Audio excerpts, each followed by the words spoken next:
ஸ்ரீரங்கம் கோவில்ல தாயார் சந்நிதிக்கு வெளியில் இருப்பதுதான் 5 குழி 3 வாசல். 5 குழிகளில் 5 விரல்களை வைத்து தெற்கு பக்கமா பார்த்தோம்னா பரமபத வாசல் தெரியும். இப்படித்தான் தாயார் பெருமாளை சேவிக்கிறார் அப்படின்னு சொல்லப்படுது.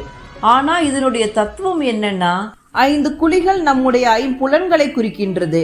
ஐம்புலன்களை அடக்கியும் மனதை ஒருநிலைப்படுத்தியும் காமம், வெகுளி, மயக்கம் என்னும் மூவகை உயிர் குற்றங்களை புரியாமலும் பரபிரம்மத்தின் உண்மை அறிவை அறிந்து திறந்த 3 வாசல்களின் வழியாக திருவரங்கனை வணங்கி வழிபட வேண்டும்.